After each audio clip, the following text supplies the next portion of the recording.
लबनान में सहूनी जारहत बेरूत और नबातिया में 7 फलस्तीनी हमले किए गए। ईरानी तिब्बी हमले के एहलकार समेत 5 शहरी शहीद, 21 जख्मी। इसराइल का हमलों में हिजबुल्लाह एयर यूनिट के मेंबर खलील मोहम्मद को निशाना बनाने का दावा। हिजबुल्लाह की जवाबी कार्रवाइयों में 5 सहूनी फौजी हलाक। तल अबीब में हिजबुल्लाह के मिसाइल हमलों से सायरन बज उठे। सहूनी शहरी खौफ से सड़कों पर जाते बचाने के लिए दीवारावार भागते रहे। कई शहरी सड़क किनारे ही लेट गए।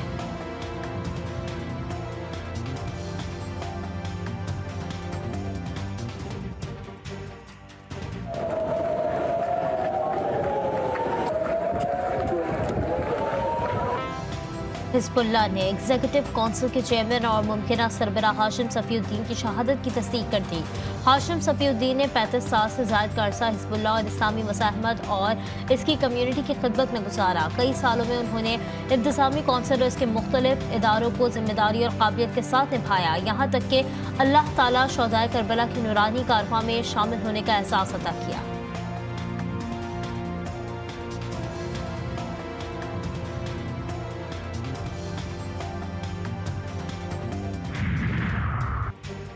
ईरान पर हमला करने के बाद दुनिया हमारी तैयारियों को समझ जाएगी। इस्राएली वज़ीर दिफा की एक और धमकी। उन्होंने कहा कि इसराइल के कई बार ईरान के 1 अक्टूबर को इसराइल पर 180 बैलिस्टिक मिसाइल दागने के खिलाफ जवाबी कार्रवाई करने की धमकी दे चुका है।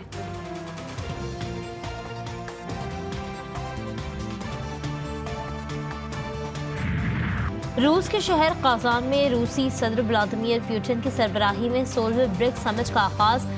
बरक समिट में शिरकत के लिए 20 से ज्यादा ममालिक के सरबराहान काजान पहुंच गए। ब्रिक्स समिट के दौरान 2 तरफा मुलाकातों का सिलसिला भी जारी। रूसी सदर की जानिब से मेहमानों के एजाज में शानदार इशाइया भी दिया गया।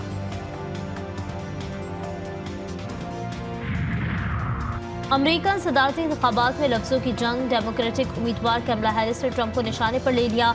साबिक चीफ ऑफ स्टाफ का बयान ट्रंप की फौज पर मनमानी का सबूत करार। कहा, डोनाल्ड ट्रंप का हिटलर को पुकारना खतरनाक भी है और खौफनाक भी।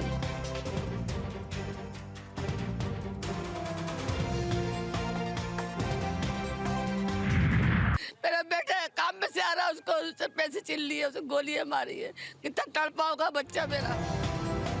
कराची में डाकुओं ने एक और घर का चिराग गुल कर दिया। एक और बीवी का सुहाग और एक बच्ची का साहिबान छीन लिया। एहसनाबाद डकैती मज़ाहमत पर बेरहम डाकुओं ने शहर को गोली मारकर कत्ल कर दिया। मकतूल फरहान बेटी की दवाई के लिए बीवी का जेवर बेचकर निकला था। घात लगाए डाकुओं ने रकम और जिंदगी दोनों ही छीन ली। मकतूल माली मुश्किलात का शिकार और मेडिसिन कंपनी का मुलाजिम था। लाश घर पहुंचने पर सफ़े मातम बिछ गई। सिलसिले से गया, एक गोल्ड था वो बेचने के लिए गया, बेच के वापस आ रहा था। रास्ते में इन लोगों ने, डकैतों ने उसके पैसे छीन लेते, कम से कम पैसे छीन लेते। उसको तो गोलियां तो नहीं मारते, 3-3 गोलियां मारी जैसे दुश्मन को मार। कराची के शहरी सड़कों पर रुल गए। वुकला का शारे फैसल पर एहतजाज। सड़कों पर आग लगाकर दोनों ट्रैक बंद कर दिए। गाड़ियों की लंबी कतारें लग गईं। घंटों बदतरीन ट्रैफिक जैम। इंतजामिया के हमले का मुकदमा दर्ज करने की यकीन दहानी। वुकला मुकदमा दर्ज कराने डिफेंस थाना पहुंच गए। शारे फैसल पर धरना खत्म। ट्रैफिक की रहानी बहाल करा दी गई। वज़ीर आला सिंध ने एहतजाज का नोटिस लेते हुए एडिशनल IG से रिपोर्ट तलब कर ली।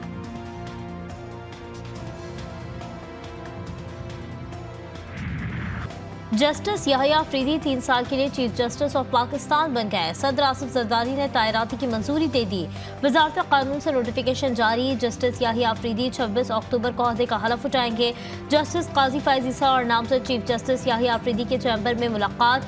जराये के मुताबिक चीफ जस्टिस काजी फैज ईसा ने जस्टिस याहिया अफरीदी को मुबारकबाद दी।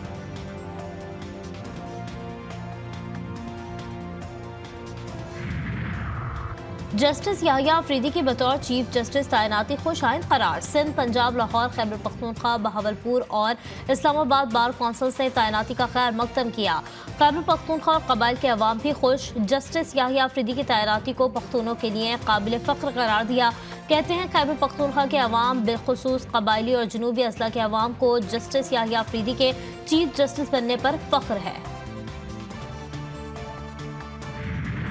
याहिया अफरीदी साहब हामिद खान साहब कहते हैं वो इस ओहदे से इनकार वो करेंगे। मैं आपको बता दूं, और सियासी कोर कमेटी ने फैसला किया कि मैं जो भी चीफ जस्टिस होगा मंजूर होगा। साहब का है, मैं समझता हूँ ये उसकी सवाबदीद है, वो इनकार करे, इनकार नहीं करते। हम तो 26 अमेंडमेंट जो हुई है उनको गैर आईनी समझते हैं। अलबत्ता ये जरूर होना चाहिए था, अगर किसी ने कमेटी ने भी करने थे, कोई अगर तरमीम ना भी होती तो सीनियर मोस्ट जज को ही चीफ जस्टिस।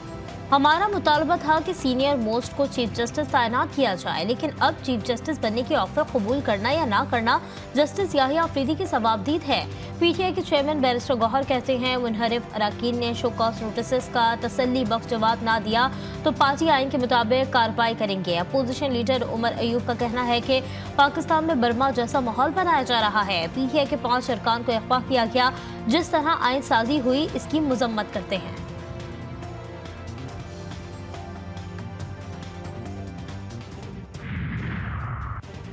सूबों में आईनी बेंचेस बनाने की तैयारियां तेजी से जारी। पंजाब में भी आईनी बेंच बनाने पर गौर शुरू। आईनी बेंच बनाने पर कानूनी माहिरीन से भी मुशावरत की जाएगी। नून लीग के आला क़यादत ने इस मामले पर सर जोड़ लिए। सिंध असम्बली में भी आईनी बेंचेस से मुताल्लिक़ करारदाद अक्सरियत राय से मंजूर कर ली गई।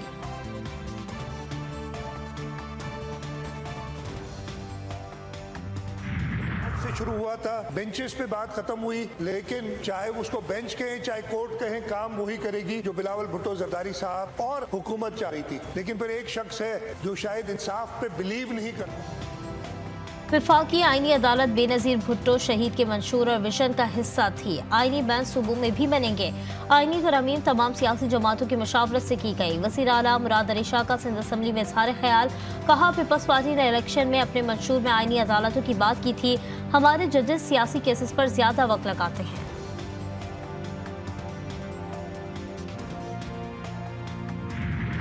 के लीडर साहिबान हैं जिन्होंने जिस तरीके से इक्तदार में आए 2018 के इंतखाबात में, किसकी गोद में बैठ के आए, कौन से आइन को फॉलो करते हुए आए, कौन से कानून को फॉलो करते हुए आए, वो भी किसी से छुपा नहीं। जो गुनाह इन्होंने किए हैं उसकी सजाएं इनको भुगतनी पड़ेगी। तहरीक इंसाफ ने हमेशा गैर आईनी इक़दामात की हिमायत की। पीटीआई किस तरह इक़्तिदार में आई सबको मालूम है। सिंध के सीनियर वजीर शर्जील मेमन का सिंध असम्बली में खिताब। कहा आज पीटीआई वाले शराफत का लिबादा ओढ़े हुए हैं। बानी पीटीआई को कोई एनआरओ या मुआफी नहीं मिलेगी।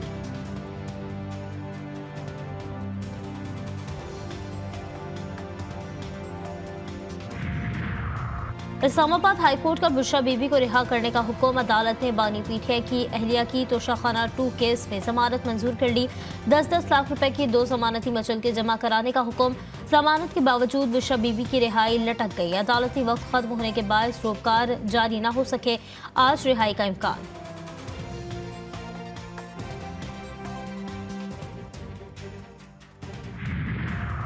एमकेएम पाकिस्तान के रुकने कौमी असम्बली राना अंसार के बेटे शाहसेब नकवी को नमाज जनाजा अस्करी फोर की जामी मस्जिद में अदा। मुकामी कब्रिस्तान में सुपुर्द खाक। नमाज जनाजे में एमकेएम रहनुमा के अलावा सियासी और समाजी शख्सियात अजीज़ और क़ारिब ने बड़ी तादाद में शिरकत की। 23 साला शाहसेब नकवी ट्रैफिक हादसे में जाँ बहक हो गए थे।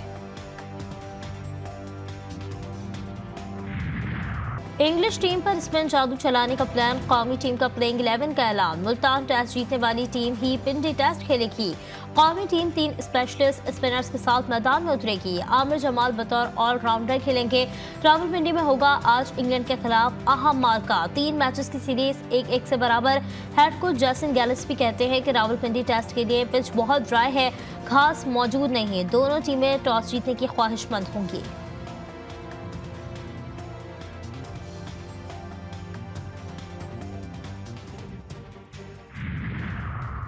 एमर्जिंग T20 एशिया कप से पाकिस्तान के लिए अच्छी खबर। कौमी टीम सेमीफाइनल में पहुंच गई। शाहीन से मुत्तहदा अरब अमारात को 114 रन से शिकस्त दे दी। यूएई की टीम पाकिस्तान की जानिब से दिए गए 180 रन के ताक़ुब में 65 रन पर ढेर हो गई।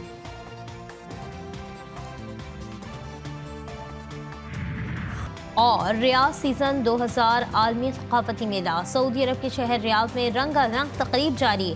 हर तरफ फिलिपाइनी सकाफती रंग बिखर गए। इवेंट में 30 अक्टूबर से 2 नवंबर तक पाकिस्तान के सकाफती रंग नजर आएंगे।